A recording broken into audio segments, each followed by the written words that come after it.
You know, people are always questioning how your dad made money, right? Or how you got rich, right? Yeah. So I want to ask you, from your point of view, do you think like when the McDonald's thing happens, is that when things start changing? Or like, how do you see it from your side? So if I can try and say, look, I've always seen things progressively change from our life. Like I look at, you know, when we grew up, you know, I was growing up, you know, between both grandparents, you know, until about, you know what, like about 96, 95, you know, and things had also changed in the country. And then we had all started staying together as a family. And that's actually when I got my first dog. But I've always grown up with dog. And why that was so important, and even this little one here, but because of all the moving around and everything, and, you know, all the things happening around apartheid when we we're growing up.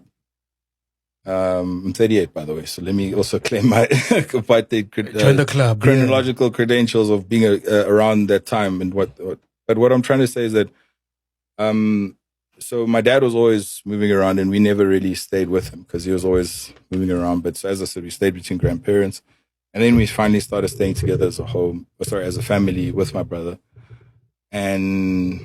Yeah, then we stayed in Fairlands, and then we moved to Hyde Park like 97.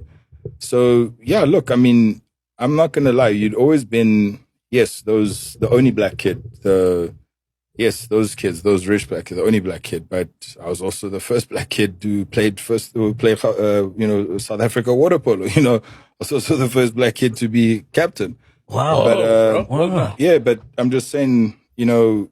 We'd always not necessarily been privileged, but that was always a lot for us. That was always amazing for us. But it was never really, my dad never really like showered us with gifts and this and that and whatever. And I think because they didn't, it's like you kind of realize like, whoa, okay, this is how people live in this how we, but it makes sense because look how your dad is. Look at how he's making you live. Look at how, you know, education is so important. Reading is so important. You know, so those kind of things kind of naturally, you know, what can I say, absorb into your life going forward. Gotcha. In terms of this hard work ethic. So, you know, it was never magic. You know, I can't be like, yeah, he got this arms deal, you know, the arms deal tender, and then it's like everything worked out. It's like, you know, then I got my helicopter. Then I got my helicopter. Grow your own arms. On the Statics logo, you know? No, man. No. Dude, this guy worked hard. And, you know, even when I look at my uncle, you know, my aunt, my mom. I mean, this was a doctor from Macau in a village working, not getting paid by all the village people because everybody knows you and your family and they're not going to pay you, but they know you're a doctor and you can help them. And she had a hustle, you know, a whole degree, master's from Harvard, come back to the village, and this is the reality you got it. So I think from both parents, what I can always say that they've given us is this insatiable work ethic, but I think there's also passion in what they do. Dope. And I think more passion in what they do. And I think when you're in that zone and you know, even with this book, Deep Work, when you're in that zone, like when you're a professional athlete, there's just that part where it's almost, you know, and it's almost humanly unattainable. You know, the things that people can do. And, you know, it's like you go and look at just, like you know, even with Lewis Hamilton, you're going to look at how he drives. And I'm a Ferrari fan, so you also got to understand, like, I really critically watch his driving. And, you know, so it's incredible. And, you know, you go and look at how he's emulated his driving to, you know, Ayrton Senna, my dad's favorite driver. And it's like these guys are like driving on the limit. It just doesn't make sense how this guy is driving and he's still on the road. And it's just, you know, it's just a different level of understanding of professionalism, of passion, and it's like what Malcolm Gladwell talks about in Outliers, the 10,000 hours. Like what makes Tiger Woods Tiger Woods. You know how he's been playing. Excuse me. Yes, Serena Williams. You know, Mac G. You know. Whatever he's been doing since hustling, whatever he's doing, yeah. He's an outlier. Yeah, you just lose one, you know. Don't worry, dog. I'm a hustler too, dog. It's just the difference between you and I is like I'm first family and I went to white private school, but don't worry, I can do dirtier stuff than you, bro. I just gotta be smarter. Bro, I want to ask about that. Like, what are the pitfalls or the worst moments you or memories you have of being the first black? Because as much as it sounds beautiful, but surely it comes with some bullshit. Like, I mean, first black water polo national team. I mean, there's a tradition of it's just been a white boys club, and here comes this black guy, and then he fucking leads us, and you're a captain. You know, those kind of environments sound like we've heard of Makai and Tini stories. We hear of other, national team first black players, and it's not all rosy sometimes. Bro, I mean, I get it. Even, when I look at being in Silicon Valley last, like when I was there, from 2015 for 7 years, I think, why I say this is like, I think, you go look at from what it was being a kid to what it is today. And, it's like, and back then, and I look at, what I was telling Mike G, in 2018, when we went to World Crypto Economic Forum, and we competed and became, we placed 9 and 11 both competition, World Crypto Economic Forum. And, when you look at I was the only black guy then as well. And I was like, and it's something, I don't know what happened. Like just before I got on stage, something shocked me, just being, and it was like a moment I remember, trials at, I remember trials at at Gauteng Water Polo, like in grade 10, like this is now before for SA. I remember dude, I didn't just chow those guys. It was bad, bro. Like we were not even like swimming in the same race, bro. Whoa, bro. Like we were like links, bro. Like we were like at least 5-10 meters on average. And I was like chilled, and I was still chilled, and I was just like hammering it. And what I'm trying to say is that, I remember just before we got on, and I remember just before we got in, it's like all these Afrikaans guys used to kick our ass in rugby, all pumped up, steroids, like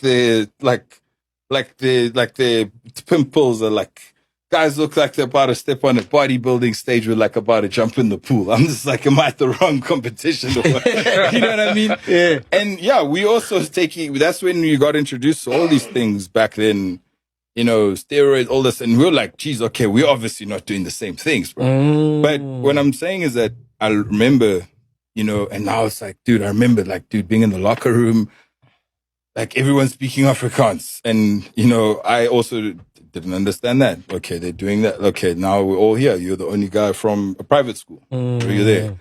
You're the only black guy. And everyone's like, okay, this guy's lost. And I'm just thinking, like, guys, we're swimming, we're not fighting. Like, and even when we start that, I'm going to swim away from you because thank God I can. In the field, I can't. So here's my only chance. And I remember, just an anxiety. And I just remember, dude, this is your chance. This is why there's a reason you're here. I remember even getting up before stage. I remember that moment. I was like, dude, there are 20 startups here. You're one of the best. You're all competing here. There's 20 of you, all literally for an algorithm. It doesn't matter if you have a fully built platform, because even out of that 20 companies that competed, only 6 of us actually had a fully built platform. It was all algorithms. Everybody was literally starting and building their cryptocurrencies, all algorithms. So all those companies, like back then, like ShapeShift, MetaMask, all these companies that are big now, back then, were like nothing. But I remember just getting, just about to get on that stage. And, I remember it's like the stage was here, and I was playing that video I showed you now. Yeah. With my pitch deck, and still standard Silicon Valley, white people, no black people. And there's like a whole crowd of this in the auditorium, and I'm getting up on stage, and I've like got my hat on. So I had like this whole thing of like having a hat, like wearing a hat, my Bitcoin hat, and like wearing a suit, like going to conferences. And I remember just thinking like, no ways, bro, this is my moment, and I'm going to take everything, and no one's going to stop me. Like I'm going to take it. And like, that's when I was like, I felt like a wolf. Like I felt like I have to do this to lead my pack, and no one's going to, and here's my chance. Like here's a chance for you to present in the world. You've been fighting for the last 2 years at school at this same, private, university, business school, where out of 300 in the class, there were only 15 of us that are black. You had to be proving yourself of why you had built this business, and what was the hypothesis you had was a $11 million buffalo that was sold in South Africa. And that was the hypothesis that you had to build this online investment platform.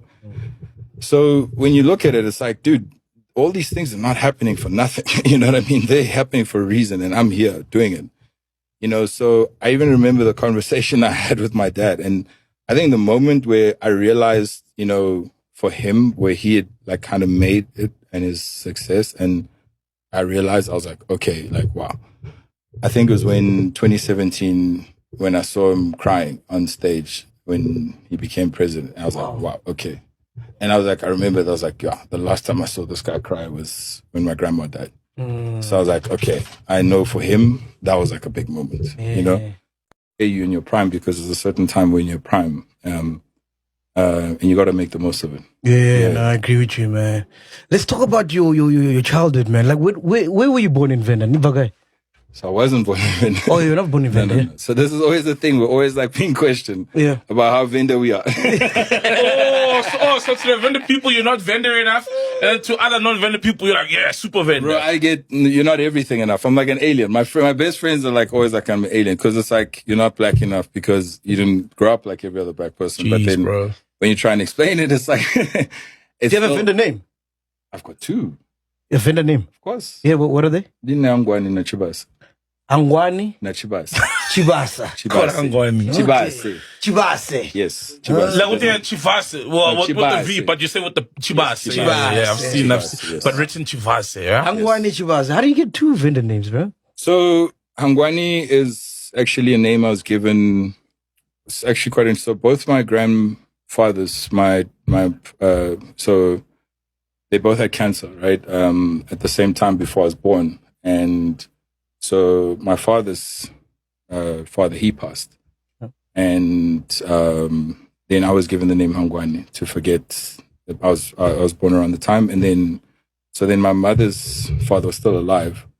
And then, so then I would sit like next to him while I was growing up, and next to like a window, and he was trying to recover from cancer. And so he'd look at me and they'd put my cot next to his bed, thing like in the hospital and then at home. And then he said that this child gave me life and he recovered. And yeah, that's why also with my uncle, that's why I was so close, because, you know, he reminds me how I gave my father or his father life. So he's the guy who taught me. That's where I started learning about cows. Even like when I remember pulling out dead fetus, I think that I was 3, 4. With my mom, we got a picture of it. So she was a doctor at the time, and my grandpa was a farmer, and in Rasai, just outside of Pretoria. So I was born in Pretoria. Okay, born in Pretoria, little company of Mary. So I grew up between Chawero and Macau. Oh, Chawero. Yeah. Cyril Ramaphosa's son, Tumelo Ramaphosa,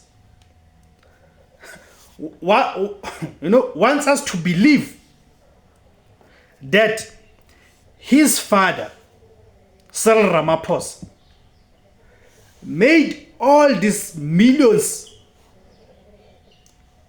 that he has made, because he's actually a billionaire, Cyril Ramaphosa.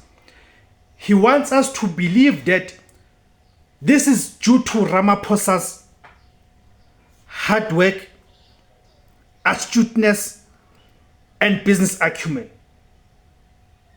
I mean, that is absolute hogwash. What this fellow is saying here, it is absolute hogwash.